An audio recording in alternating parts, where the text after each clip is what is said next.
On commence d'ici quelques secondes. Nous sommes en train de lancer également le direct sur Facebook, sur la page de l'Agence parisienne du climat.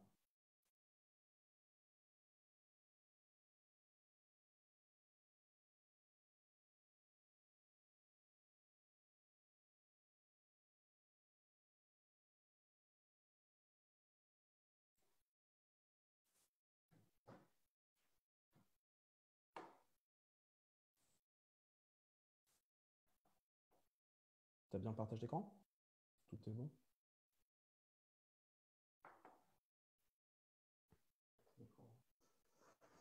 Très bien. Alors, nous allons pouvoir commencer. On a assez de monde qui s'est connecté sur le webinaire. Bonjour à toutes et à tous, merci de nous avoir rejoints. On est donc ensemble pour parler du sujet de la canicule à Paris. Vous avez donc ici nos coordonnées qui sont affichées sur ce support de présentation. En bas, vous avez le numéro de téléphone ainsi que le mail pour contacter un conseiller de l'Agence parisienne du climat. Je vais m'occuper de présenter notre structure, mais au préalable, quelques points techniques. Tout d'abord, votre vidéo sur votre ordinateur n'est pas activée. Je rappelle ça pour les néophytes qui n'ont pas l'habitude du format webinaire. Votre webcam n'est pas activée, votre micro non plus. On ne vous entend donc pas. Ce qu'on va vous demander, c'est de converser avec nous. Vous avez donc un bouton qui s'affiche en haut ou en bas de votre écran avec écrit converser et ça va vous ouvrir un chat à l'écrit. Je suis donc accompagné de mon collègue Paul qui est présent aussi pour pouvoir, qui va présenter une partie de cet atelier et qui sera également là pour vous répondre dans le chat à l'écrit. Vous avez donc deux fonctions. La fonction converser pour le chat et pour les questions et réponses, vous avez un bouton avec écrit Q&A. C'est ici que vous pourrez également nous poser vos questions. On garde un œil sur les deux onglets.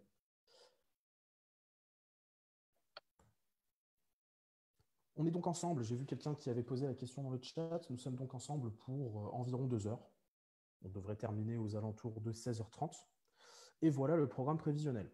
Ce qu'on va faire, c'est que je vais commencer d'abord par vous présenter l'Agence parisienne du climat. Qui sommes-nous? Quelle est notre structure? Quelles sont nos missions? On va parler ensuite de la question du réchauffement climatique et de son impact sur les chaleurs d'été, notamment à Paris. On va parler de l'action de la ville de Paris en prévision des canicules. Nous allons parler des effets de la chaleur sur nos corps et nos bâtiments. On aura quelques rappels de base qui vont nous servir à mieux comprendre les différentes bonnes pratiques pour soi et pour le logement que je vais vous exposer ensuite. Dernière chose, pour conclure l'atelier, on parlera aussi de solidarité et donc de ce que nous pouvons nous-mêmes faire pour les autres en ces périodes de vagues de chaleur lorsqu'il y en a. Est-ce que jusque-là, tout est clair? Alors, je vois quelqu'un me demande si on peut afficher les coordonnées. Les coordonnées, vous les avez en bas du support, en bas à gauche. Vous avez le mail ainsi que le numéro de téléphone.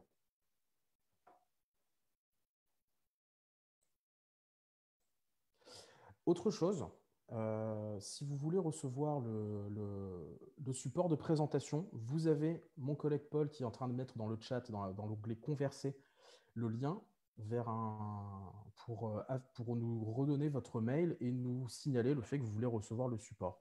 Donc, cliquez sur ce lien, entrez votre mail et validez la demande. Comme ça, on pourra vous envoyer le support de présentation après l'atelier. Vous pourrez donc en garder une trace, pas d'inquiétude pour ça. Si tout est clair jusque-là, on va pouvoir commencer. Et je vais donc vous parler rapidement de l'Agence parisienne du climat. Qui sommes-nous? Qu'est-ce que nous faisons? Ce qu'il faut savoir à notre propos, c'est que l'Agence parisienne du climat a été créée en 2011 à l'initiative de la ville de Paris dans le but d'accompagner la mise en œuvre du plan climat air et énergie.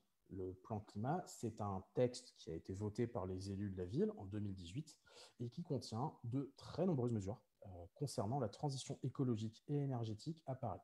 Donc, toutes les politiques d'écologie euh, vont se retrouver dans ce texte avec tout un ensemble de mesures que la ville souhaite déployer à Paris. Et nous, en tant qu'association, nous travaillons avec la ville pour en favoriser le développement. On essaie de faciliter ce développement. Ce qu'il faut faire à ce titre, Alors attendez, je vois que dans le chat, juste, on a des gens qui n'ont pas l'air d'avoir bien compris. Ne nous mettez pas votre mail dans le chat. Cliquez sur le lien qui a été envoyé par mon collègue Paul, s'il vous plaît. Je reviens sur l'Agence parisienne du climat. Dans ce cadre, on a plus de 500 mesures qui figurent dans le plan climat. Le but, c'est de faire de Paris une ville neutre en émissions carbone à l'horizon 2050. Une ville à 100% énergie renouvelable et avec aucune émission de gaz à effet de serre intramuros. Donc nos thématiques à l'Agence parisienne du climat, il y en a plusieurs. C'est des thématiques sur lesquelles nous sommes actifs, c'est celle du bâtiment, celle du rafraîchissement de la ville.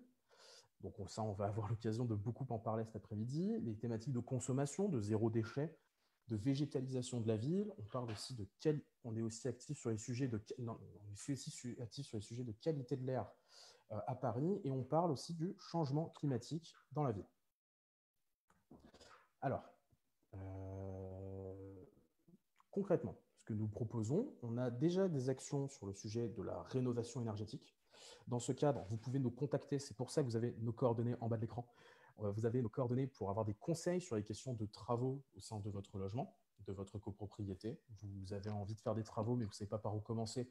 Vous pouvez nous contacter à ce sujet. On organise également de nombreux événements pour pouvoir traiter de ce sujet. Donc, des événements avec des conférences sur la végétalisation des copropriétés, sur les sujets d'isolation, sur les sujets d'énergie également.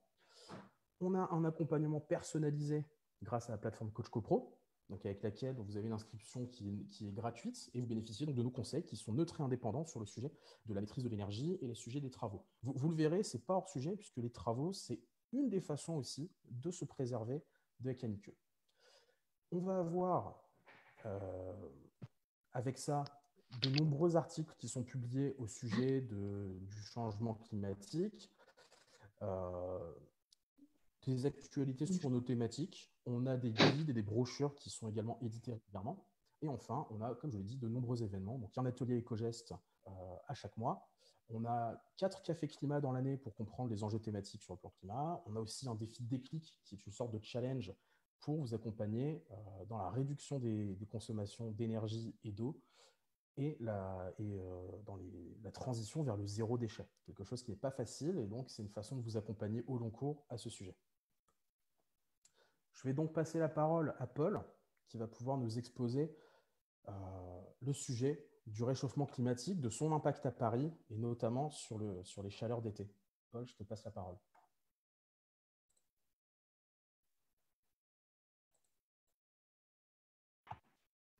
Bonjour à tous, est-ce que vous m'entendez bien? C'est bon?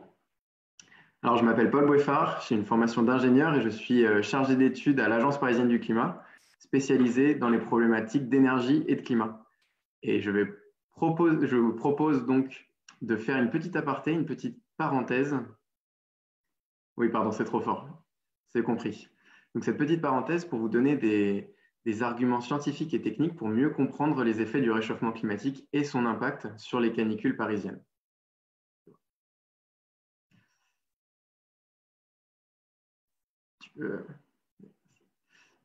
Alors, tout d'abord, un peu de lexique.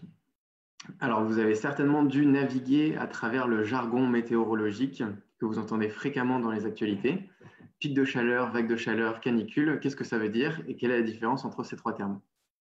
Pour savoir, pour votre gouverne, il n'existe pas de définition universelle et véritablement scientifique des 2 premiers termes, pic de chaleur et vague de chaleur.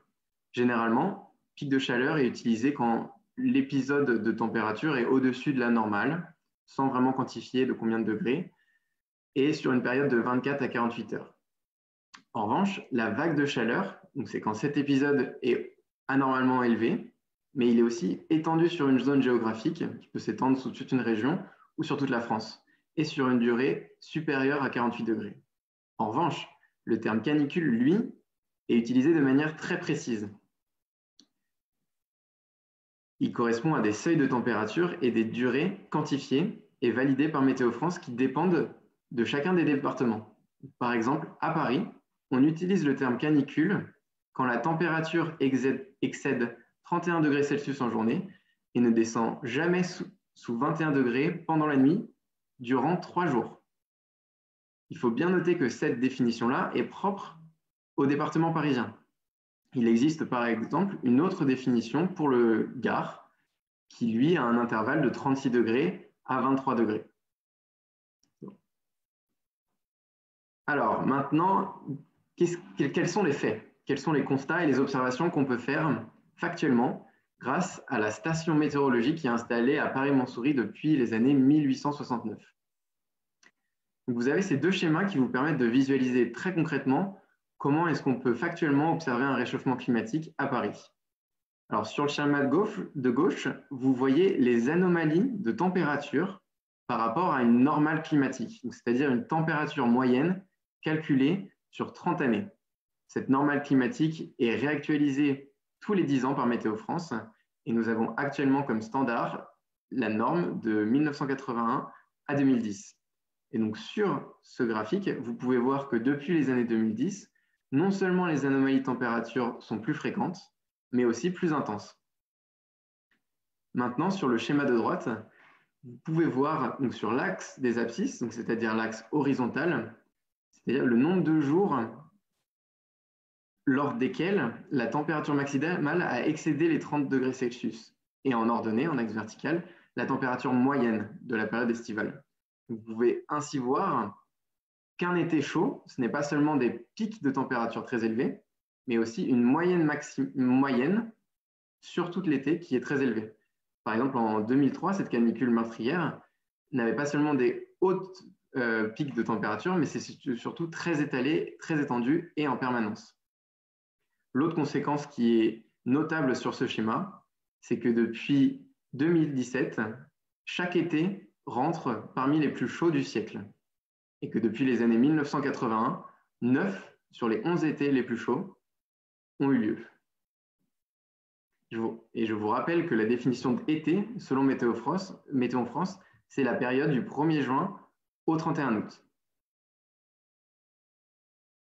Alors maintenant, n'ayez pas peur de cette slide un petit peu technique et barbare, mais c'est très important que vous ayez ça en tête. Il existe un consensus scientifique indéniable qui établit la causalité entre la concentration atmosphérique de gaz à effet de serre et le réchauffement climatique que nous connaissons. Donc, sur ce graphique, vous voyez à gauche les émissions annuelles de gaz à effet de serre. Donc là, par exemple, en 2014, nous étions aux alentours de 40 gigatonnes de CO2 par an. Gigatonnes, c'est bien 10 puissance 9. Ensuite, à partir de ces faits et ces observations, les scientifiques essayent de faire des prédictions sur l'avenir. Donc c'est là que rentrent en compte des modèles mathématiques climatiques utilisés pour anticiper l'avenir et prévoir les températures futures en fonction des scénarios d'émission. Donc ce qu'il faut retenir principalement, je vais vous donner ces deux scénarios extrêmes pour que vous ayez un ordre d'idée. Donc ce qu'on appelle le scénario RCP 8.5, c'est-à-dire qu'est-ce qui se passera si les tendances actuelles se prolongent jusqu'en 2100. Ça veut dire si les augmentations des émissions continuent sur le même rythme que ce que nous avons connu depuis les années 1980. C'est le scénario qu'on appelle « business as usual », comme si rien n'avait changé. À l'inverse, il y a le scénario un peu plus optimiste qui s'appelle le scénario RCP 2.6. C'est le scénario dans lequel une politique climatique internationale et ambitieuse a été mise en place et adoptée par l'ensemble des pays de sorte à réduire les émissions de gaz à effet de serre et donc modérer les augmentations de température. C'est donc dans ce scénario-là qui nous permettra d'éviter un réchauffement de l'ordre de 2 degrés à horizon 2100 par rapport à la période pré-industrielle, des années 1850 à 1900.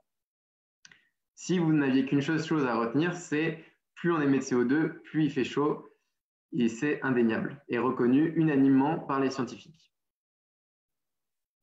Alors maintenant, un petit peu de visualisation. Météo France a mis à votre disposition un outil qui s'appelle DRIAS, les futurs pour le climat, grâce auquel vous pouvez voir et anticiper, selon les scénarios, quelles seront les évolutions de température, de pluviométrie, de vagues de chaleur, toute une quantité d'indicateurs qui sont répertoriés par région. Je vous ai mis ici les cartes nationales, mais vous pouvez très bien spécialiser votre département. Donc ici, par exemple, j'ai fait cette illustration sur les vagues de chaleur.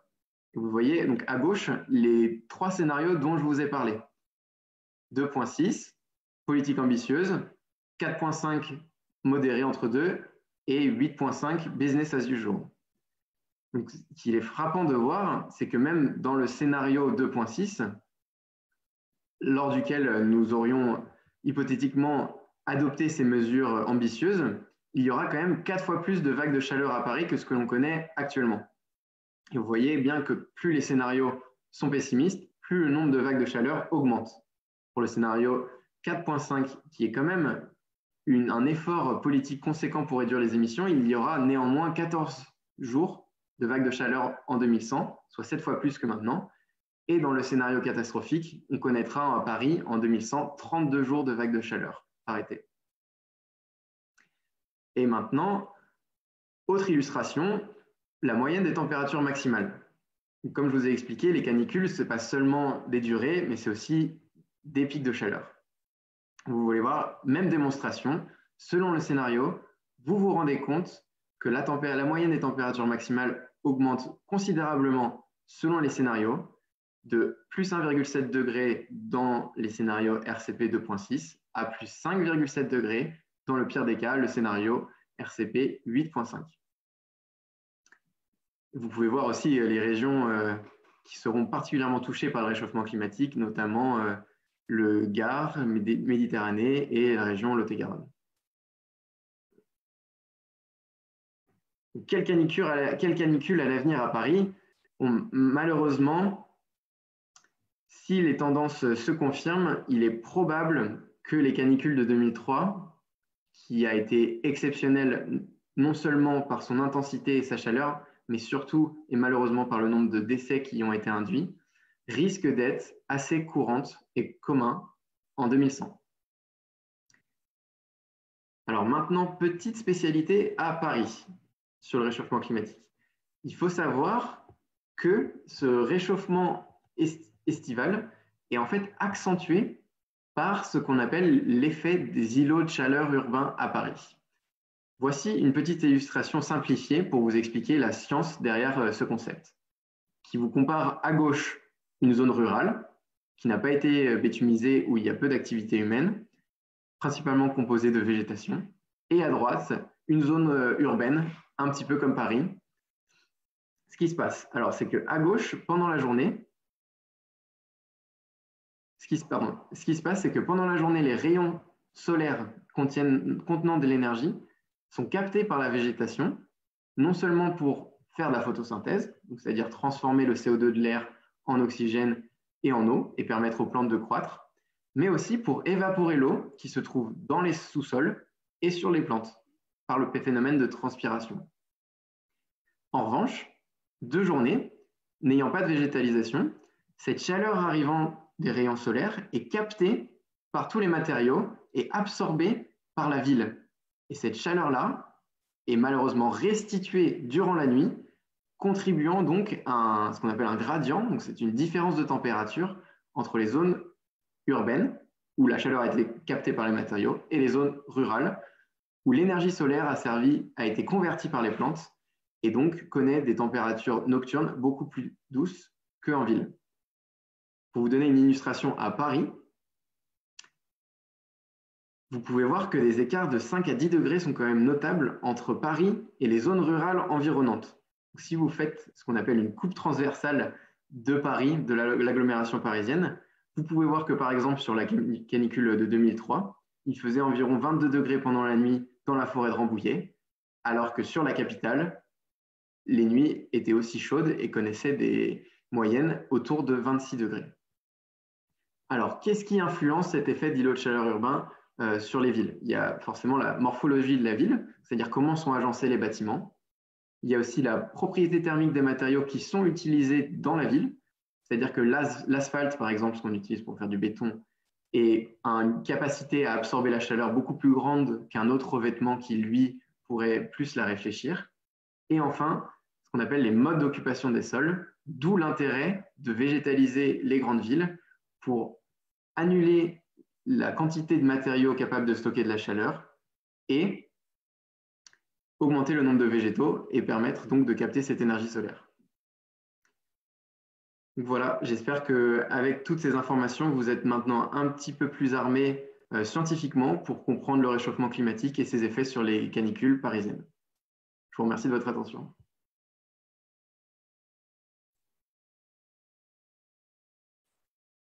Alors, est-ce qu'il y a quelques questions à ce stade? Si jamais Paul n'a pas été clair ou vous voulez qu'un point soit développé, n'hésitez pas à nous faire signe tout de suite, comme ça il pourra vous répondre.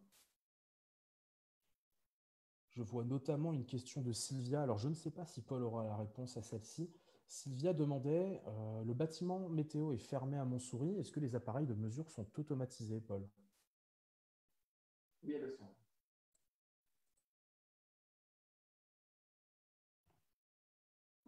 Oui, bien sûr, l'instrumentation est automatisée et il y a des relevés de données qui sont automatiques et directement traités par Météo France.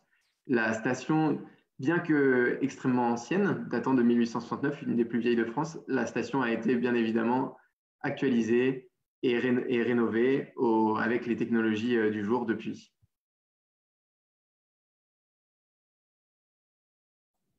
Autre question de Servan. Est-ce que dans les villes, il y a des différences au niveau des jardins et des bâtiments pour les températures en période de canicule? Alors oui, il existe bien sûr une différence et si quelqu'un, si parmi vous, il existe des gens qui possèdent un jardin, vous pouvez voir que pendant la nuit, si vous vous allongez sur votre pelouse, vous aurez bien moins chaud que si vous êtes dans votre lit. En revanche, ces différences-là ne sont pas notables et à l'échelle d'analyse plus sérieuse. Et surtout, c'est sur un échelon bien trop petit pour pouvoir avoir une représentation quantifiée. Merci Paul. Alors, je vois que Sylvia nous demande justement, pensez-vous qu'on arrivera à casser assez de béton pour végétaliser Paris? Alors, ce qui tombe bien, c'est que justement, cette question fait bien le lien avec la partie suivante. Alors, je vais d'abord laisser Paul répondre à cette question et ça va justement nous introduire les mesures que prend la ville de Paris pour faire face aux canicules. Sylvie a raison, c'est extrêmement compliqué de casser le béton débitumisé parce qu'il présente certaines vertus et malheureusement, il est aussi très bien accepté par la population parisienne. Pour vous donner un ordre d'idée, je ne sais pas si vous avez vu cet article qui référençait en fait le nombre d'écoles où les parents d'élèves s'étaient plaints qu'il y ait de la verdure parce que ça tachait leur voiture et préféraient un retour au béton.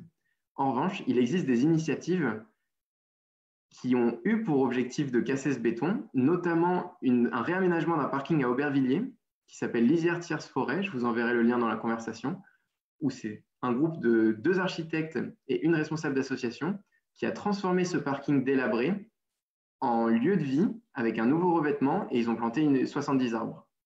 Et nous publierons un article dans le futur, bientôt, pour expliquer cette démarche et vous expliquer toutes les difficultés qu'ils ont dû surmonter.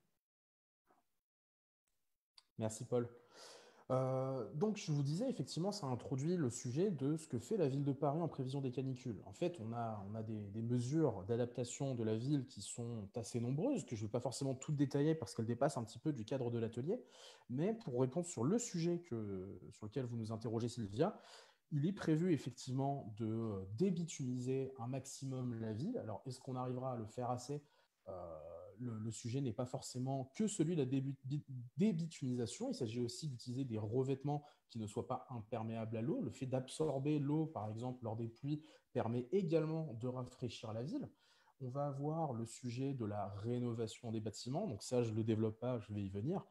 Et on a donc ce sujet des mesures spécifiquement lors des canicules. Donc je ne parle pas du fait d'adapter la ville, mais une fois que la canicule est arrivée, qu'est-ce que la ville fait? À ce titre, on a plusieurs choses. La première chose, c'est un dispositif qui s'appelle le registre réflexe.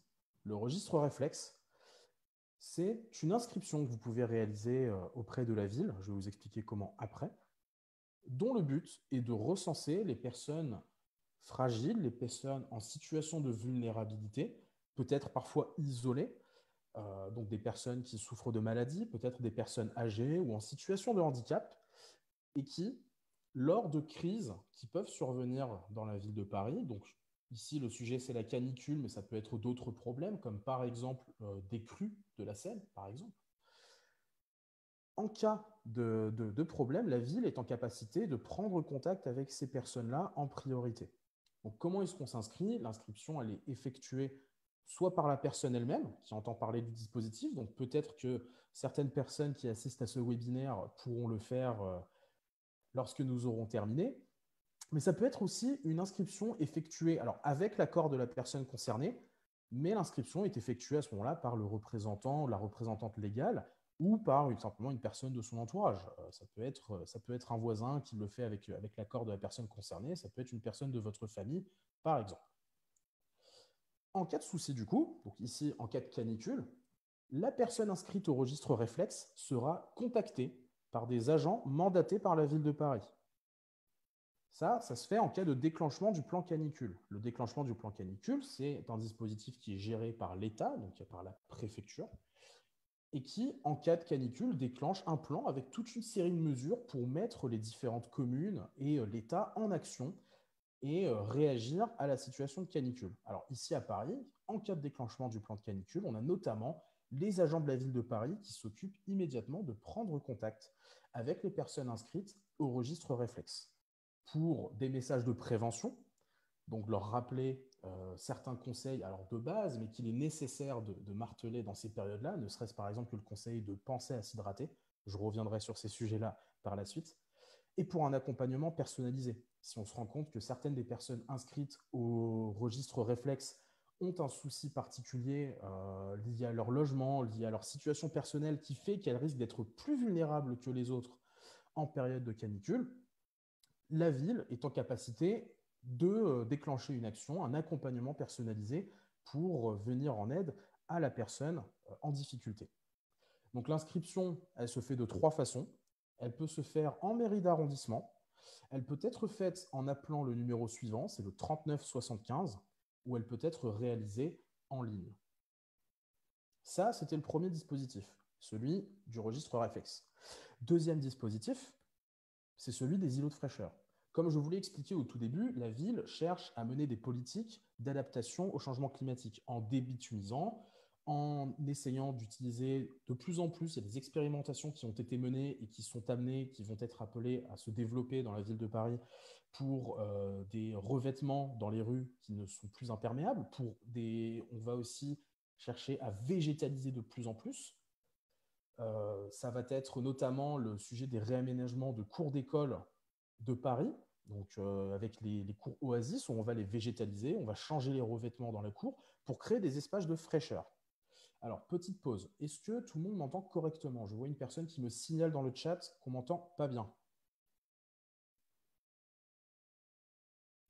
Répondez-moi dans le chat, oui. D'accord. Alors, a priori, on me signale que l'on m'entend correctement. Donc, si jamais la personne concernée qui m'a signalé que j'étais peu audible, a priori, ça vient sans doute de votre ordinateur, alors soit de votre connexion, soit vous pouvez peut-être augmenter le son chez vous si vous ne l'avez pas déjà fait. Je reprends donc. Merci pour vos retours. Je vous disais donc que la ville cherche à favoriser un maximum à adapter la ville. Vous avez également ce qu'on appelle des îlots de fraîcheur. Donc, les îlots de fraîcheur, c'est plusieurs types d'endroits. C'est des lieux ombragés. Ce sont des endroits où on va... Alors, je ne peux pas augmenter le son de mon micro, je m'en excuse, il est au maximum. Je vous disais que l'on a également des brumisateurs qui sont installés. Alors, entre autres endroits, je pense à un brumisateur qui est installé régulièrement à la place de la République lors des vagues de chaleur et des canicules. C'est également simplement des jardins et des équipements publics. La ville cherche justement à développer ce type d'espace végétalisé. Dans les équipements publics, on va retrouver tout simplement les piscines municipales, ça va être les musées, les bibliothèques et médiathèques, les salles qui peuvent être ouvertes en mairie d'arrondissement et les centres sociaux de la ville de Paris, les centres du KSVP. Je le précise, les salles en mairie d'arrondissement ou en KSVP sont des salles fraîches dans lesquelles vous pouvez accéder si vous êtes inscrit sur le registre réflexe. Habituellement, elles sont ouvertes aux personnes vulnérables de façon générale sans avoir besoin d'être inscrites. Mais il y a actuellement en fait un sujet vis-à-vis de la pandémie du Covid. En raison de la pandémie, les capacités d'accueil de ces salles sont diminuées, ce qui fait qu'on est obligé de restreindre l'accès et donc il faut être inscrit au registre réflexe pour pouvoir y aller. Ça, c'est si on a besoin de les ouvrir cet été en cas de canicule. Au total, on a plus de 900 espaces de ce type qui sont accessibles en journée et 800 de nuit. Donc 800 en prenant en compte tous les espaces frais, les espaces ombragés, les jardins, les fontaines aussi qui sont installées dans la ville. Il y en a de très nombreuses à Paris. Vous en avez une carte qui existe, qui a été faite par la ville. Donc j'ai mis le lien. Si vous avez le support après l'atelier, vous pourrez y accéder avec facilité. Et on va remettre dans le chat le lien pour accéder à la demande du support. Faites-le après l'atelier, vous nous donnerez votre mail, on pourra vous envoyer le support et vous aurez le lien vers cette carte. Vous le voyez, elle est très complète, elle concerne toute la ville de Paris et elle vous permet de repérer les endroits près de chez vous, près de votre lieu de travail ou de l'endroit où vous allez vous rendre pour pouvoir en bénéficier. Autre chose, la ville a également mis en place une application mobile qui s'appelle Extrema Paris. Donc, si vous avez un smartphone, vous pouvez la télécharger et vous en servir, qui vous permet à la fois de faire l'usage de cette carte des îlots de fraîcheur dont je vous parlais, mais aussi de concevoir des parcours de fraîcheur. Donc, si vous avez prévu de vous déplacer une certaine journée de canicule, l'application vous proposera un parcours qui passera par un maximum de ces îlots de fraîcheur afin de vous permettre de rendre le trajet plus agréable et plus supportable. Je m'arrête là concernant les mesures mises en place par la ville de Paris et je vais parler à présent des effets de la chaleur sur nos corps et nos bâtiments. Est-ce que jusque-là j'ai été clair? N'hésitez pas à me le signaler.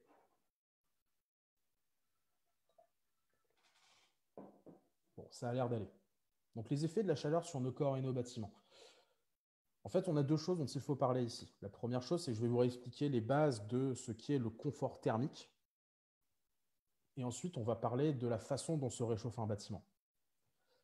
Je vous annonce d'ailleurs que je vous poserai une petite question et que j'attendrai de vous que vous me donniez vos réponses dans le chat, histoire de voir si tout le monde est au point sur ce sujet ou non. Je vous disais en tout cas que concernant le confort thermique, il y a deux choses qu'il faut prendre en compte. La première chose, c'est la notion de température ressentie, sur laquelle il y a souvent des confusions. La température ressentie dans un bâtiment, c'est la moyenne entre la température ambiante, c'est-à-dire la température de l'air, et la température des parois environnantes. Donc, je vais vous donner l'exemple avec cette fenêtre qui se trouve derrière moi. Par exemple, l'hiver, imaginons que cette fenêtre est en simple vitrage, je vais ressentir à proximité de cette fenêtre que je me sens en situation d'inconfort. Il fait froid, la fenêtre est en simple vitrage et elle isole donc assez peu de la température extérieure, et je vais donc avoir plus froid que si je m'en tiens à plus grande distance. Donc, la température ressentie, c'est la moyenne des deux. Lorsque l'on a chaud, on a la sueur de notre peau qui s'évapore, on transpire, la sueur de notre peau s'évapore et permet de rafraîchir notre corps. Donc la transpiration est une réaction naturelle de notre corps face à des situations de chaleur. Alors que ce soit parce que ce jour-là il fait chaud ou parce que nous sommes en pleine activité physique et que notre corps se réchauffe. On transpire, on évacue par ce biais de la chaleur afin de maintenir la température de notre corps ou même de le rafraîchir. Est-ce que vous savez quels sont les différents paramètres qui vont entrer en compte dans le confort thermique? Je vous ai parlé de la température, il y en a deux autres. Est-ce que vous êtes capable de me les donner dans le chat?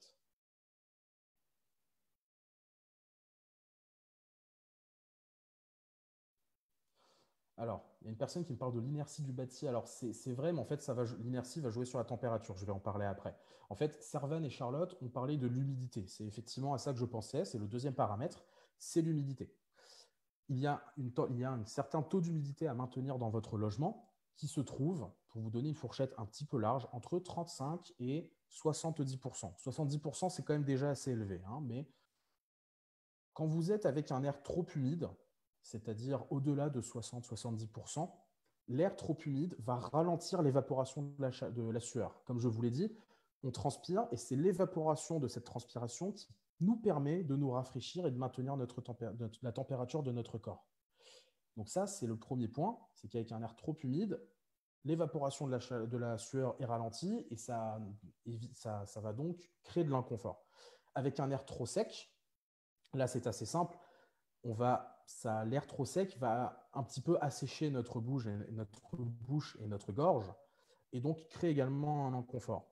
Et lorsque l'on a un air immobile, pas de circulation d'air, l'air immobile va ralentir l'évaporation de la sueur.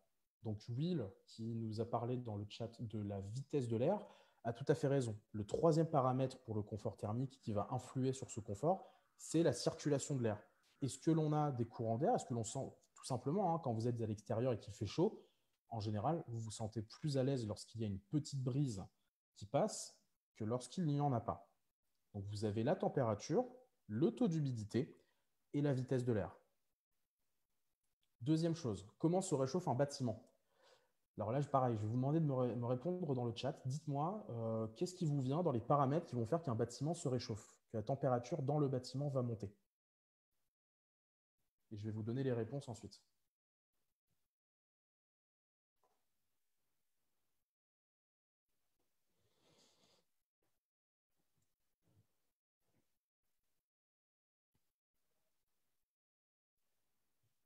Ouais.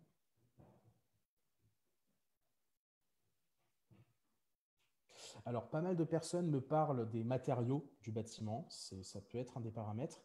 En fait, une personne me parle de l'ensoleillement. Effectivement, c'est le premier paramètre. C'est l'ensoleillement. C'est le rayonnement solaire par les fenêtres qui va influer sur la température au sein de votre logement. Lorsque vous êtes exposé directement à un moment où il fait très chaud, si effectivement vous n'avez pas de volet, pas de store, pas de rideau à fermer, vous allez sentir quand même que l'air et le sol ou les murs qui sont exposés directement au soleil vont se réchauffer plus rapidement que le reste du logement. Par contre, en se réchauffant, ils vont réchauffer tout le logement. C'est le premier paramètre, effectivement. Deuxième chose, mais toujours lié à l'ensoleillement, c'est la pénétration indirecte de la chaleur par les murs et la toiture. Bon, très simple, hein, le soleil tape sur les murs et la toiture également. Cette chaleur met un certain temps, selon le bâtiment, selon ses matériaux et éventuellement la présence d'isolation. Cette chaleur va mettre un certain temps à pénétrer dans votre logement depuis l'extérieur. Donc l'ensoleillement va jouer sur ces deux paramètres. Ça, c'est les deux premiers moyens par lesquels le bâtiment va se réchauffer. Troisième chose, alors, quelqu'un a parlé plusieurs personnes ont parlé de l'orientation du logement. En fait, ça va jouer, enfin, c'est lié à l'ensoleillement. C'est-à-dire que ça va juste déterminer si vous allez être exposé au soleil et à quel moment de la journée vous alliez être exposé. Et donc, le paramètre qui le chapeaute, c'est celui de l'ensoleillement. Euh, il y a surtout, alors on dit par les vitres, c'est effectivement un moyen, mais c'est lié à ce que je viens d'expliquer. Donc, pour le reste, on va avoir la pénétration de l'air chaud. Très simple également. S'il fait en journée 40 degrés à l'extérieur et que vous laissez la fenêtre ouverte, vous allez avoir de l'air chaud qui va pénétrer dans le logement, qui va accumuler de la chaleur qui provient de l'air ambiant, ces murs, les meubles qui se trouvent à l'intérieur, et ceux-ci vont restituer progressivement la chaleur dans votre logement. La dernière chose, il y a une personne qui l'a, alors je ne retrouve pas le nom, mais une personne l'avait mentionné, c'est la présence de personnes à l'intérieur du bâtiment. En fait, plus largement, c'est les activités à l'intérieur du bâtiment.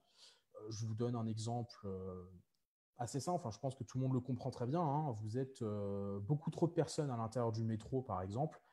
Vous sentez bien qu'il fait plus chaud que quand le métro est quasiment vide. Il y a à la fois la température qui joue, mais simplement le fait d'avoir de nombreuses personnes à l'intérieur, ça va y jouer. Mais c'est aussi les activités. Une salle de classe avec 30 personnes et une salle de sport de la même taille avec 30 personnes à l'intérieur, a priori, la salle de sport, si elle n'est pas rafraîchie, va probablement être plus chaude que la salle de classe, tout simplement parce qu'elle contient du coup une trentaine de personnes qui sont en pleine activité physique à l'intérieur. Si tout est clair jusque-là, je vais passer à la partie suivante sur les bonnes pratiques pour soi et son logement. Je vois que Croisa a posé la question sur l'application Extrema Paris. Paul vous a répondu à l'écrit dans le chat.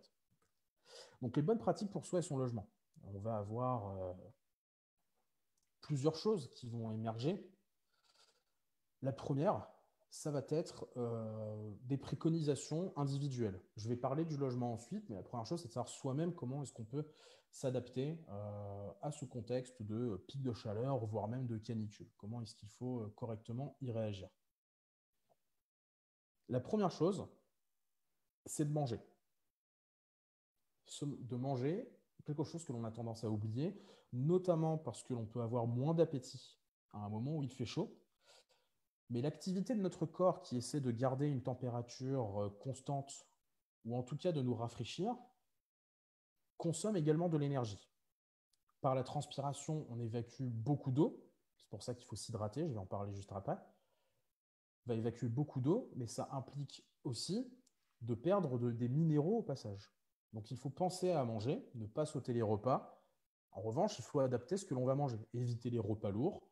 Ici, on va avoir donc quelques conseils qui s'affichent sur le support. Donc, manger notamment des aliments frais, des aliments aqueux. Donc, je pense ici à des soupes froides, par exemple le gazpacho. On va avoir les bouillons, ça peut être des fruits, des salades, qui vont vous permettre à la fois de ne pas sauter le repas et en même temps d'éviter de vous alourdir inutilement. Effectivement, un repas lourd lorsqu'il fait chaud ne va probablement pas vous aider à vous sentir mieux. Deuxième chose, pensez à s'hydrater. Pensez à s'hydrater, conseil simple que l'on peut, qui relève du bon sens, mais que l'on peut rapidement oublier. Je pense par exemple aux personnes âgées qui ressentent moins la soif et peuvent finir par oublier de s'hydrater correctement en période de canicule.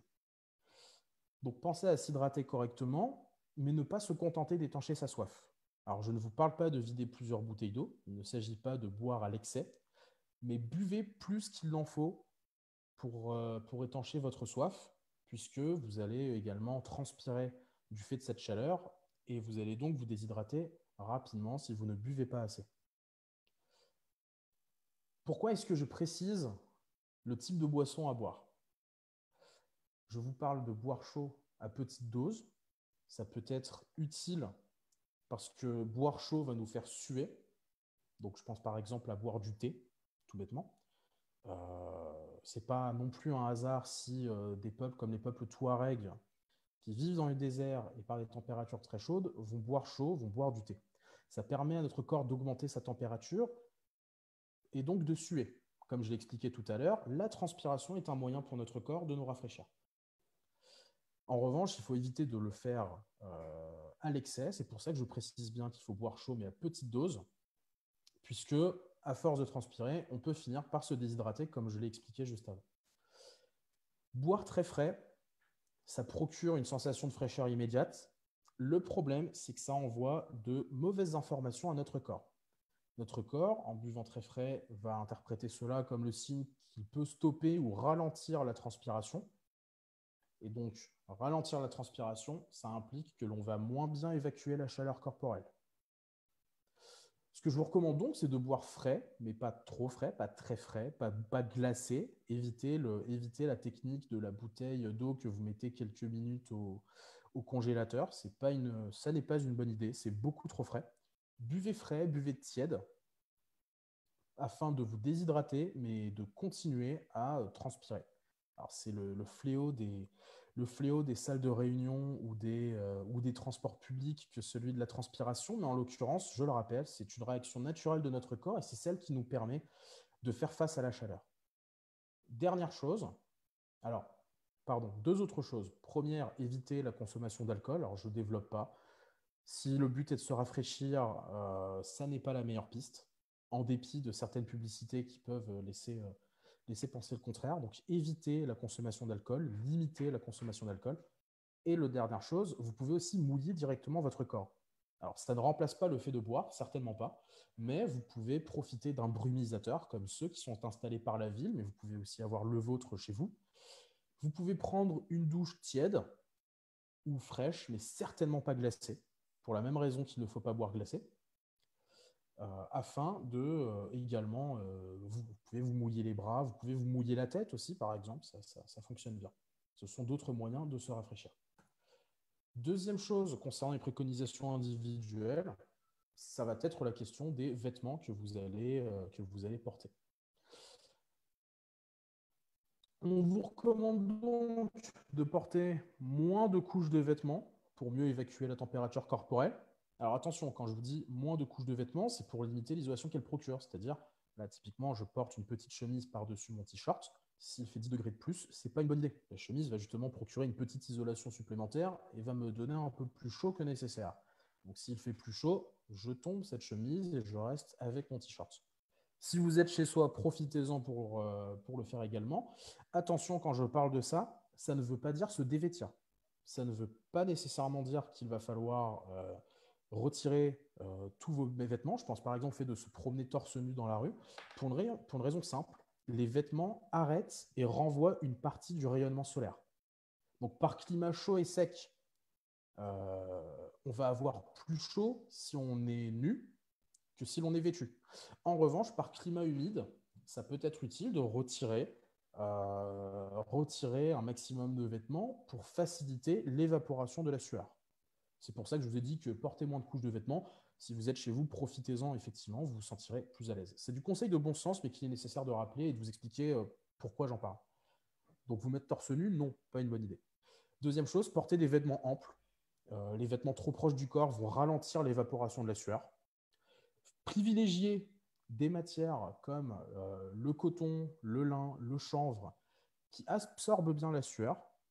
Donc, ce sont des matières qui vont favoriser l'évacuation. Et comme je l'ai dit, on transpire, ça permet d'évacuer la chaleur corporelle.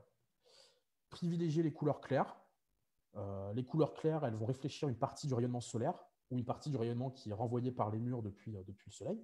Et une dernière chose, portez un couvre-chef pour un petit peu d'ombrage lorsque vous êtes exposé directement au soleil et que vous ne pouvez pas l'éviter. Si je reste sur les individus, l'autre volet, c'est de savoir reconnaître le coup de chaleur, que ce soit pour vous ou pour une personne de votre entourage. On reconnaît un coup de chaleur à plusieurs symptômes. Ça va être les maux de tête, des vertiges, une difficulté à se réfléchir et à se concentrer, la peau qui est rouge et chaude et un pouls rapide. Si jamais vous le subissez vous-même ou qu'une personne de votre entourage est confrontée à un coup de chaleur, contactez un médecin et déshabillez la personne et humidifiez sa peau. Alors, si cette personne peut s'hydrater, elle s'hydrate. Humidifiez votre peau, donc je le disais, un brumisateur, ça peut être des linges mouillés, une serviette mouillée sur le front, par exemple. S'asperger d'eau fraîche, alors pas d'eau glacée, afin d'essayer d'alléger les symptômes du coup de chaleur. Maintenant, je vais passer au sujet sur le logement. Sur le logement, on a quand même pas mal de choses à se dire. Et la première chose, c'est de savoir pourquoi est-ce qu'on veut éviter la climatisation. Le premier réflexe, c'est qu'on peut vouloir se précipiter dans un magasin en se disant, comme l'a expliqué Paul, qu'a priori les vagues de chaleur vont augmenter, qu'elles vont être un petit peu plus sévères qu'avant. Et on peut donc vouloir aller acheter un climatiseur pour... on peut avoir envie de s'acheter un climatiseur pour se dire qu'au moins chez soi, on se sentira à l'aise. Ce que je veux vous montrer ici, c'est que les climatiseurs, s'ils se multiplient à Paris et dans les villes de façon générale, finalement, ça ne va pas arranger le problème. La première chose, c'est que les climatiseurs contribuent au réchauffement climatique par leurs importantes consommations d'énergie. Ce sont des appareils qui sont extrêmement énergivores, qui consomment beaucoup d'électricité et qui, électricité, dans le monde, reste produite majoritairement avec des centrales thermiques, donc des centrales au charbon, des centrales au fioul, qui émettent énormément d'émissions de gaz à effet de serre, émissions de gaz à effet de serre qui entretiennent et aggravent le réchauffement climatique, comme l'a expliqué Paul. En France, même s'il y a, alors il reste encore 4 centrales à charbon qui devraient être fermées dans les prochaines années, on l'espère, mais ça n'empêche pas que les activités liées à la production d'électricité nucléaire sont également des activités qui provoquent des émissions de gaz à effet de serre. Je pense à l'extraction d'uranium qui est faite à l'étranger, à son acheminement et à la transformation de cet uranium. Processus dans lequel on va utiliser énormément d'énergie, dans lequel on va utiliser énormément d'eau et dans lequel il va y avoir aussi des transports qui sont impliqués. Donc, de manière générale, ce qu'on veut, c'est limiter un maximum nos consommations d'énergie. Si on multiplie les climatiseurs en France, actuellement, on a à peu près 5% de la population qui est équipée d'un climatiseur chez soi. Si on atteint des taux comme en Chine où on en est à 90%, on va faire exploser ces consommations dans une période, comme le souligne Will, où on peut parfois avoir du mal à rafraîchir les centrales nucléaires. Pour vous donner une petite idée, en Chine, l'été, la moitié de la demande d'électricité pour tout le pays, elle s'explique uniquement par l'utilisation des climatiseurs. Donc, il y a un enjeu à savoir nous adapter sans multiplier ces appareils. Ça, c'était le premier point. Le deuxième point, c'est que les climatiseurs aggravent le phénomène d'îlot de chaleur urbain. Je m'explique. Un climatiseur, ça fonctionne d'une façon assez simple. Si je le schématise, il va rafraîchir l'intérieur de la pièce et il va rejeter, un peu comme un réfrigérateur, il va rejeter à l'extérieur de votre logement l'air chaud. Vous comprenez que si l'on prend un exemple d'une rue dans laquelle tous les bâtiments auraient des logements qui seraient chacun équipés d'un climatiseur, si tous ces climatiseurs sont en train de fonctionner par un jour de canicule et sont en train de rejeter de l'air chaud à l'extérieur, vous allez aggraver le phénomène d'îlot de chaleur urbain dont parlait Paul avant. On a des matériaux très minéralisés qui absorbent beaucoup de chaleur, nos bâtiments, nos rues, nos trottoirs, et qui vont donc restituer cette chaleur ensuite pendant plusieurs heures. Et c'est un processus qui s'entretient comme ça pendant tout l'été et pendant les épisodes de chaleur. Si on l'aggrave avec des climatiseurs qui eux-mêmes sont en train de renvoyer de l'air chaud pendant toute la journée, on va aggraver ce phénomène. On aura des logements à l'intérieur qui seront peut-être on aura des logements qui seront peut-être bien adaptés à l'intérieur, on se sentira un peu plus à l'aise, mais en revanche, à l'extérieur, l'atmosphère sera beaucoup plus étouffante qu'avant. Alors, Cécile, je vois votre question sur la climatisation, je vais en parler juste après, c'est une question pertinente. Dernière chose concernant la climatisation, c'est qu'il n'est pas toujours possible d'en installer au sein de sa copropriété, pour une raison assez simple, qui est celle des protections patrimoniales. Alors, Paris étant une ville-musée, il y a aussi des protections qui vont s'appliquer pour nos bâtiments, pour les travaux que nous pouvons y mener, ce qui implique que pour des travaux qui ont affecté l'apparence extérieure d'une copropriété, vous devez déposer une déclaration préalable de travaux auprès des services d'urbanisme de la ville de Paris. Ceux-ci vont apprécier la justesse des travaux, ils vont apprécier la modification qui va être apportée à l'aspect extérieur de nos bâtiments. Et on va se dire les choses assez honnêtement, les appareils que l'on installe, les blocs que l'on installe de climatisation que l'on installe à l'extérieur contre les murs, c'est pas particulièrement joli. Je vous laisse imaginer si on se retrouve avec ça, avec plusieurs blocs, plusieurs dizaines de blocs sur chaque bâtiment. Il y a le sujet environnemental, il y a le sujet purement esthétique. Alors, Paris étant une ville-musée, ce n'est pas possible de le faire à chaque fois. Donc, la déclaration préalable peut être déposée. Parfois, elle est acceptée, mais elle est aussi souvent refusée. Il y a également des règlements de copropriété qui n'autorisent pas l'installation de climatisation, sauf s'il y a un vote de l'Assemblée générale. Mais ça implique aussi derrière de faire la déclaration préalable de travaux et qu'elle soit acceptée par la ville. Ça n'est pas garanti. Alors, Cécile me demandait donc pourquoi la climatisation serait-elle pire que le chauffage? Est-ce qu'on ne devrait pas traiter notre problème de façon globale comme celui de l'adaptation aux températures? Vous avez raison de parler de ce sujet. En fait, c'est un sujet global. C'est celui de la consommation d'énergie en général. Alors, les climatiseurs sont des appareils qui sont extrêmement énergivores et qui fonctionnent dans une partie, dans une partie de l'année où le chauffage ne fonctionne plus. Donc, ils vont augmenter les consommations globales. En revanche, vous avez parfaitement raison de dire que le sujet, c'est de baisser les consommations d'énergie en général. Donc, on a le sujet des travaux de rénovation énergétique qui permettent d'améliorer le confort dans le logement, qui permettent de les isoler afin de réduire les besoins de chauffage. Si on isole un logement, on a moins froid et donc on n'a pas besoin d'utiliser autant de chauffage. On a aussi des travaux de rénovation énergétique sur le plan du système de chauffage que l'on va utiliser pour, par exemple, favoriser l'utilisation d'énergies renouvelables, pour sortir des énergies qui émettent énormément de gaz à effet de serre. Je pense par exemple aux copropriétés chauffées au fioul. On a toute une action spécifique sur ce sujet à l'Agence parisienne du climat.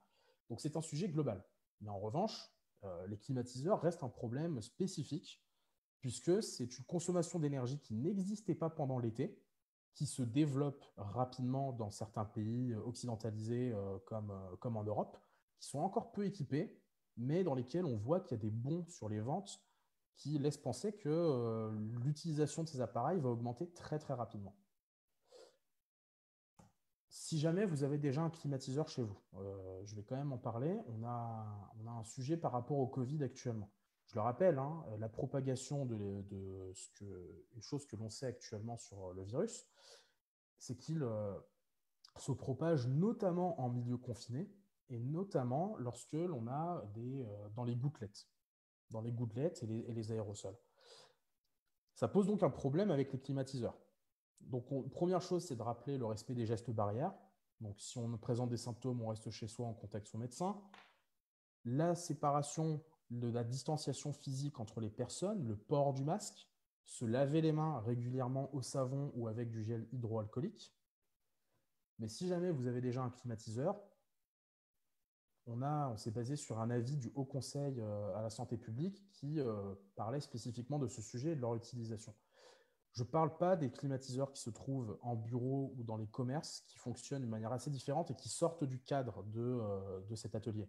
Mais pour les climatiseurs individuels que vous avez dans votre logement, il n'y a pas d'obstacle à leur utilisation si vous avez un filtre qui est performant et qui est bien entretenu et que vous aérez régulièrement la pièce.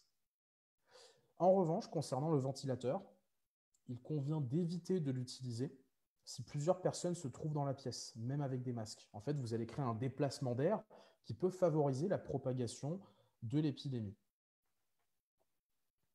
Donc, quand les gouttelettes se trouvent dans l'air, si on commence à déplacer l'air, ça va favoriser la diffusion du virus. Surtout, en plus de ça, si les distances physiques ne sont pas respectées.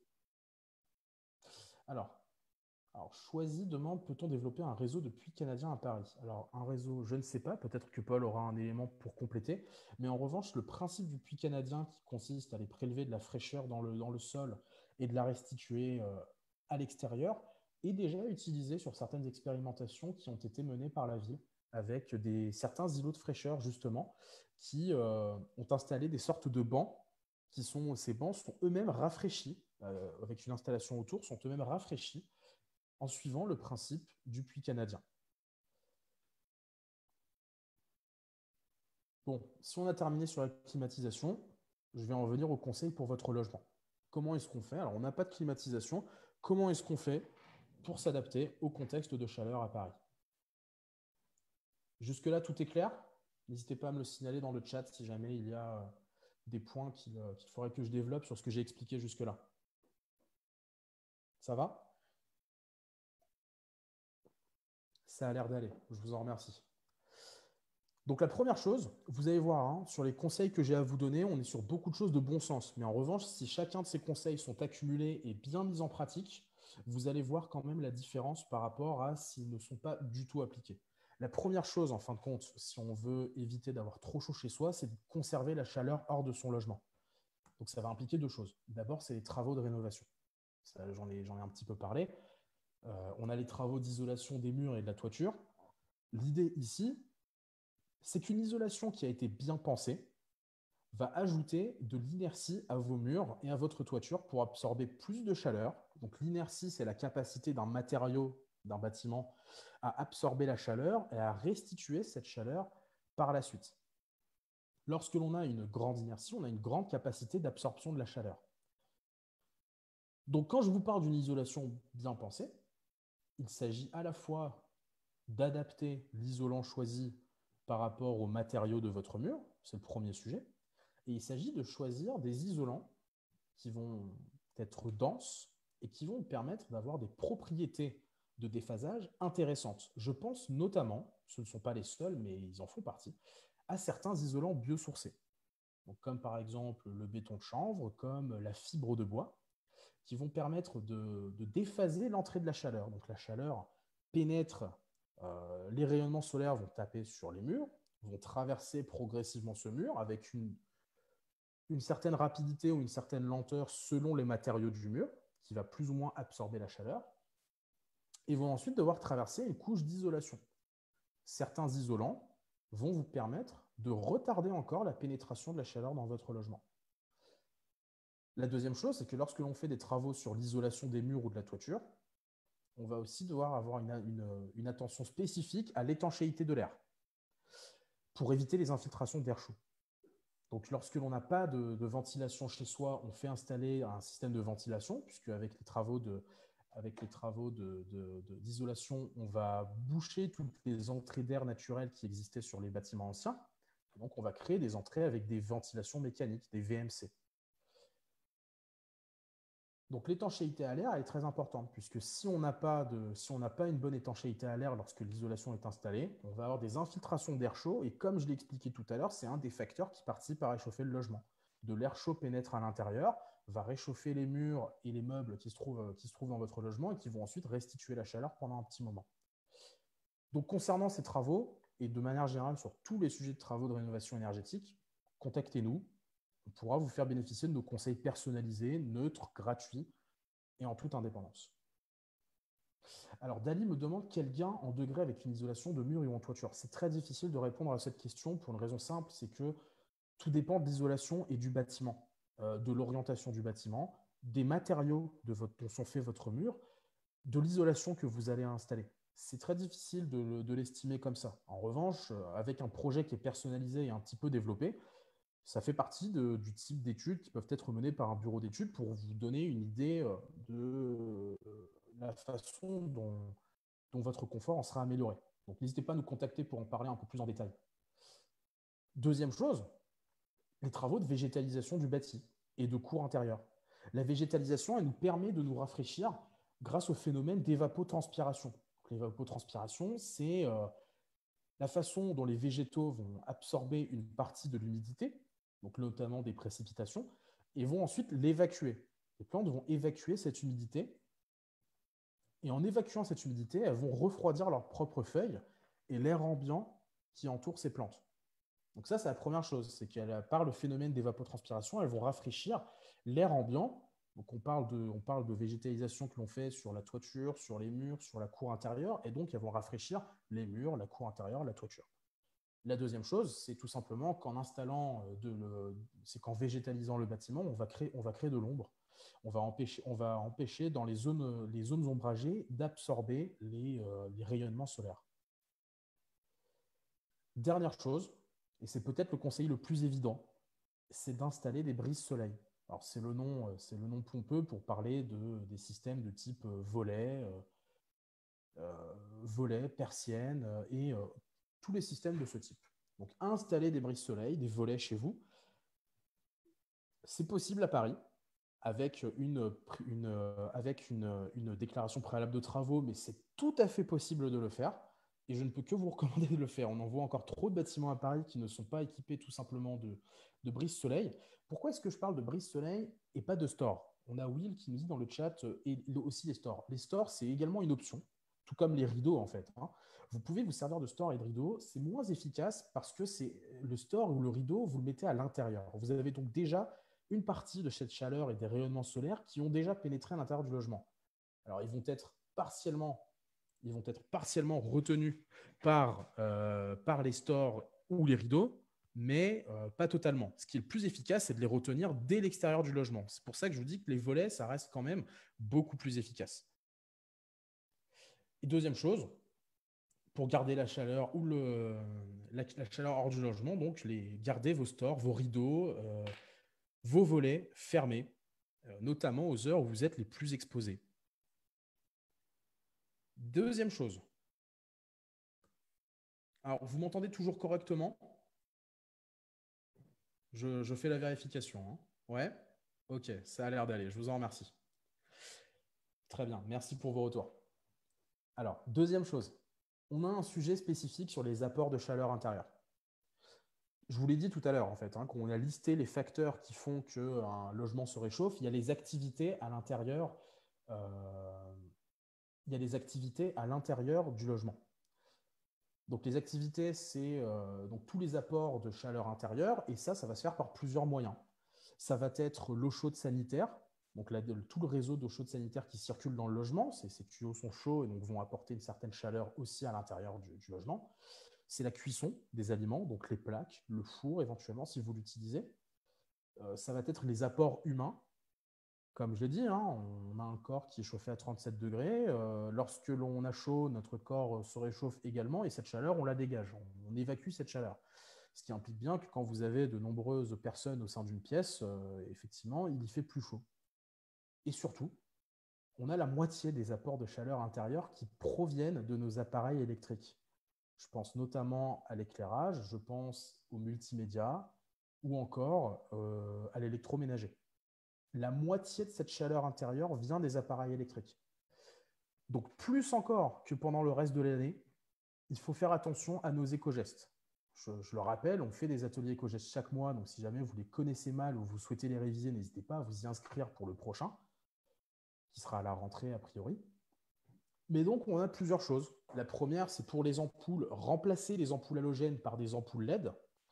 Les ampoules halogènes chauffent beaucoup plus, elles consomment plus d'énergie, mais en plus de ça, elles sont moins bien conçues que les ampoules LED et elles vont dégager plus de chaleur dans la pièce. Les ampoules LED restent à des températures beaucoup plus modestes. Deuxième chose, éteignez les appareils inutilisés. Faites la chasse aux appareils qui restent en mode veille, débranchez les chargeurs et les chargeurs d'ordinateur et de téléphone portable qui ne sont pas utilisés et éteignez tous les appareils lorsqu'ils ne sont pas en fonctionnement. Évitez d'utiliser tous les appareils électriques en même temps. Ils vont chauffer et ils vont dégager de la chaleur au sein du logement. Troisième chose, on va chercher à limiter l'inconfort. Limiter l'inconfort, ça va passer par plusieurs moyens. Et le premier moyen, c'est de surventiler. Donc surventiler, ça implique en fait, je vous parle juste d'ouvrir vos fenêtres, hein, de créer un courant d'air. Donc si vous avez la chance d'avoir un appartement traversant, ce qui n'est pas forcément suffisamment courant à Paris, profitez-en. Ouvrez des fenêtres sur plusieurs façades de votre logement afin de créer un petit courant d'air pendant une dizaine de minutes, si ce n'est plus, hein, si vous voulez en profiter. Pourquoi est-ce que je vous dis de le faire tôt le matin ou en soirée? Parce qu'il faut le faire quand la température se rafraîchit. Comme je l'ai expliqué tout à l'heure, si jamais vous ouvrez et vous faites des infiltrations d'air au moment où il fait chaud, vous allez avoir sur le moment une sensation de fraîcheur parce que le petit courant d'air va vous aider à évacuer votre transpiration. Donc ça va vous rafraîchir sur le moment. Mais en fait, l'air chaud va réchauffer les murs et les meubles qui vont ensuite restituer cette chaleur. Donc sur du moyen terme, en fait, vous êtes perdant. Vous pouvez aérer pendant la journée, mais vraiment faites ça pendant 5 minutes et évitez de faire durer trop longtemps l'ouverture de vos fenêtres. Donc faites-le plutôt tôt le matin ou en soirée quand les températures extérieures sont plus fraîches qu'au sein de votre logement et vous allez en sentir les effets immédiatement. Donc évitez de le faire en journée, je viens de vous l'expliquer. Et dernière chose, quand on parle de surventiler, utilisez un ventilateur sur pied ou un ventilateur de plafond. On voit étrangement très peu de ventilateurs de plafond en France. Alors qu'ils existent, on les voit, ils sont extrêmement courants dans les pays méditerranéens, en Espagne, dans les pays du Maghreb et bien d'autres encore. Les ventilateurs de plafond ont le mérite de faire peu de bruit, prennent peu de place puisqu'ils sont fixés au plafond et sont très efficaces. Très efficaces, comme je vous le dis, on surventile, on évacue la transpiration, on renouvelle l'air intérieur, donc c'est important aussi pour la qualité de l'air intérieur. Et les déplacements d'air permettent d'évacuer la transpiration et de se rafraîchir. Dernière chose, après avoir limité l'inconfort, on va chercher à rafraîchir le logement lui-même. Jusque-là, vous voyez, je vous ai parlé de comment faire pour garder la chaleur hors du logement, comment faire pour limiter les apports internes de chaleur, comment limiter l'inconfort une fois qu'on a chaud. Et la dernière chose, c'est de rafraîchir le logement lui-même. En fait, on a deux conseils assez simples. Ce qu'on va chercher à faire, c'est à utiliser l'évaporation de l'eau. Pour bien comprendre, c'est le même principe que pour la transpiration. L'eau qui passe d'un état liquide à un état gazeux, quand elle s'évapore, va utiliser beaucoup d'énergie. Donc quand il n'y a pas d'apport de chaleur, par exemple une plaque qui est en train de faire bouillir de l'eau, s'il n'y a pas un apport d'énergie externe, cette eau qui s'évapore, pour passer de l'état liquide à l'état gazeux, va utiliser beaucoup d'énergie. Et elle va prélever cette énergie dans l'air ambiant. En prélevant de l'énergie dans l'air ambiant, l'eau va prélever donc de l'énergie dans l'air et l'air va se rafraîchir. C'est ce qui explique, par exemple, le fait que vous avez une petite sensation de fraîcheur si vous avez peut-être déjà traversé un jardin juste après qu'il ait été arrosé, peut-être tôt le matin, généralement, vous avez les arrosages des jardins publics à Paris ou ailleurs. Vous sentez bien quand vous traversez un jardin qui vient juste d'être arrosé, vous vous sentez quand même beaucoup plus à l'aise et il y fait beaucoup plus frais. C'est précisément pour cette raison. L'eau s'évapore et elle rafraîchit l'air ambiant en le faisant. Donc la première chose, c'est qu'on va chercher à utiliser ce phénomène. On peut arroser, si vous avez une cour intérieure, vous pouvez l'arroser avec de l'eau fraîche tôt le matin. Ça va vous permettre de rafraîchir la cour intérieure et le bâtiment pendant quelques heures. Et la deuxième chose, au sein de votre logement, c'est un système pour créer une climatisation naturelle. C'est d'étendre un drap humide devant la fenêtre ou devant un ventilateur. Je vous conseille de le faire devant un ventilateur. S'il fait très chaud à l'extérieur, je ne me répète pas, il vaut mieux éviter d'aérer. Le principe, il est assez simple. Vous allez prendre un drap, vous allez l'étendre en les gardant une partie et vous allez l'humidifier avec soit un brumisateur, soit en le mouillant un petit peu au préalable et on va l'essorer ensuite. Ce que vous pouvez faire pour éviter d'avoir à l'humidifier régulièrement, c'est que vous pouvez en laisser une partie de ce drap dans une petite bassine d'eau, par exemple, afin qu'il soit constamment, euh, humidifié. Et avec le déplacement d'air que va créer le ventilateur, ça va vous créer une clim sans avoir d'appareil de climatisation. C'est le meilleur conseil que je puisse vous donner. Est-ce que vous avez des questions à ce stade? J'arrive sur la fin des quelques conseils. On a encore une petite partie à voir ensemble avant de conclure l'atelier. Est-ce que jusque-là, j'ai été clair? Est-ce qu'il y a des questions? Est-ce que vous voulez que je revienne sur un point?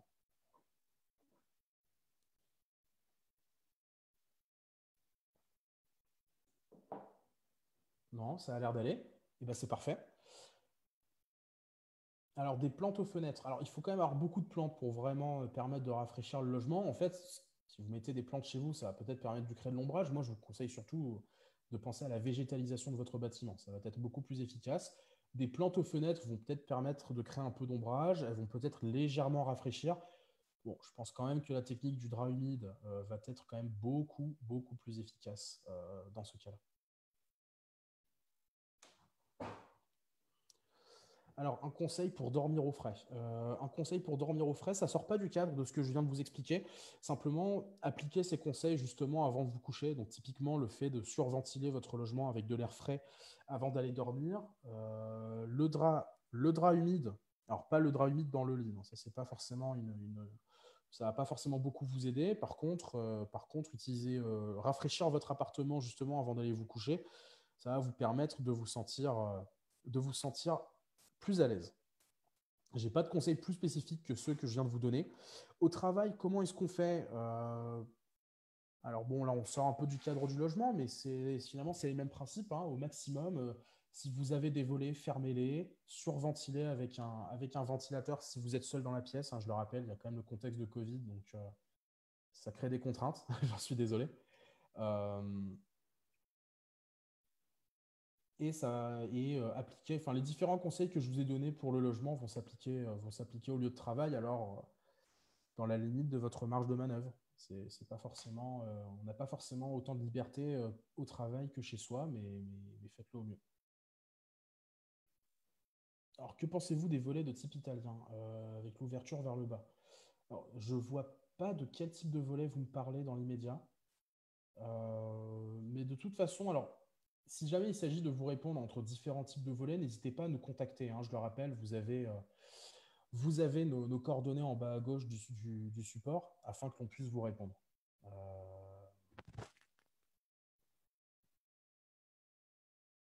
Rappel de bon sens, conseiller à faire sécher le. Alors oui, un rappel de bon sens, effectivement. Conseiller de faire sécher le linge sur un étendoir ou sur un fil, plutôt que faire tourner le sèche-linge. Finalement, c'est le même principe que ce que je viens de vous expliquer avec le drap humide. Faites sécher votre linge plutôt qu'en utilisant le sèche-linge. La première chose, c'est que vous n'avez pas utilisé un appareil électrique qui consomme beaucoup d'énergie et va dégager de la chaleur.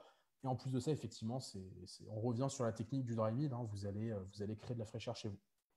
Très bien. Si on a fait le tour là-dessus, je passe à la toute dernière partie et on va pouvoir en arriver à la conclusion. Ce que je peux faire pour les autres. Ce que l'on peut faire à Paris, si on est dans une démarche où on veut se porter aussi solidaire des autres, c'est des actions qui sont lancées avec deux dispositifs de la ville de Paris qui sont les volontaires de Paris et les volontaires du climat. Le but ici, c'est de s'engager avec la ville de Paris. Dans ce cadre, les volontaires de Paris, c'est des formations sur des ateliers sur les enjeux écologiques. Je pense à des ateliers sur les enjeux écologiques, sur les situations de crise, les crues, les canicules, qu'est-ce que l'on fait, des initiations aux premiers secours. Il y a de l'organisation d'ateliers, de débats, de la participation à divers événements culturels, des événements sportifs, et surtout donc, des actions de solidarité envers les personnes vulnérables, donc les personnes comme nos aînés, les seniors, les personnes sans abri, les personnes migrants et migrantes. Vous avez donc la possibilité de vous inscrire en ligne pour rejoindre les volontaires de Paris. Je vous ai mis le lien, vous l'aurez dans le support que l'on vous enverra si vous inscrivez au lien qu'a publié Paul dans le chat à plusieurs reprises. Paul, si tu es toujours avec moi, je vais te demander de le remettre une nouvelle fois, comme ça on pourra, si vous voulez récupérer le support, vous vous inscrivez et vous aurez donc les liens pour l'inscription. Les volontaires du climat, c'est le deuxième dispositif, c'est le même principe. L'idée, c'est de s'engager avec la ville de Paris. Et on a donc ici des formations sur les enjeux du changement climatique, des ateliers pratiques, comme par exemple des ateliers éco-gestes qui sont organisés. C'est le suivi du plan climat de Paris, avec une instance de co-gouvernance qui est l'Agora du climat, des invitations aux inaugurations des divers dispositifs, afin de pouvoir aussi voir de ses yeux les actions qui sont mises en œuvre par la ville, et diverses actions, des défis pour réduire ses consommations d'eau et d'énergie, des défis pour réduire sa production de déchets, des actions de solidarité en période de canicule notamment. Ce que je peux vous donner comme mission ici, que vous soyez chez les volontaires de Paris ou non, bon, si vous êtes à Paris, n'hésitez pas à vous y inscrire si vous souhaitez aussi donner de votre temps et avoir un petit engagement. Mais une action que je peux vous suggérer ici, elle est double. La première, c'est d'afficher dans votre immeuble les conseils pour se préserver de la canicule, donc ceux que je vous ai exposés jusque-là. Vous pouvez les afficher dans votre cage d'escalier. La deuxième chose, ce serait de repérer dans votre immeuble, voire même dans votre quartier, les personnes qui seraient susceptibles d'être inscrites au registre réflexe et de les proposer de le faire. Si jamais les personnes ont une difficulté, peut-être soit les rediriger en mairie d'arrondissement ou par téléphone, soit même les aider vous-même à s'inscrire dans le registre réflexe, afin justement qu'en cas de canicule, elles puissent être contactées.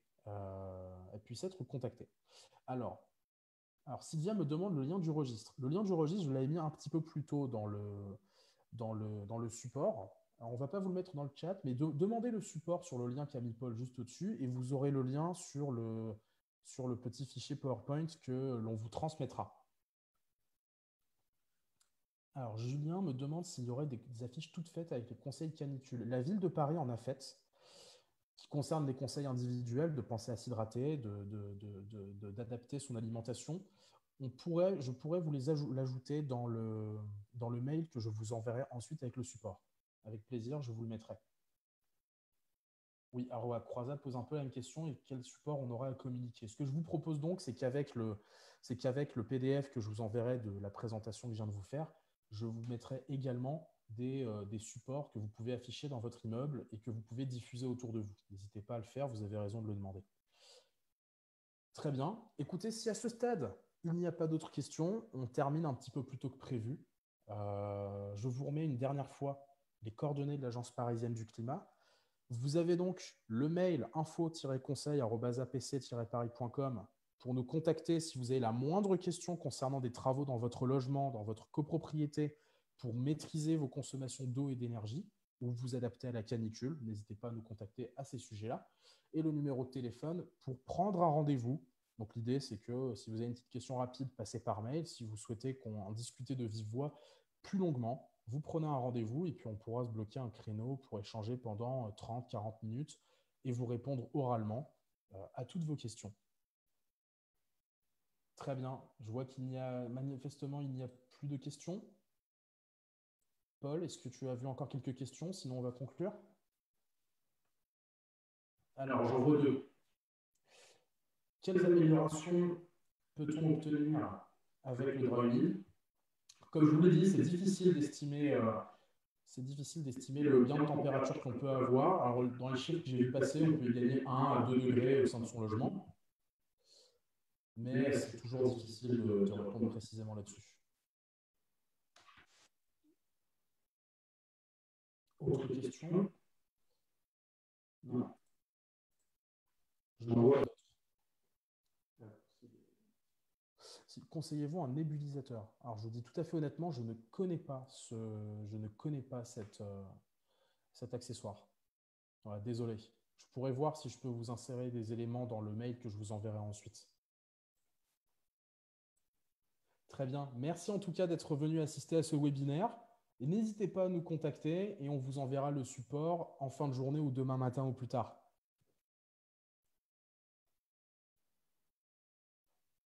Merci encore et à bientôt.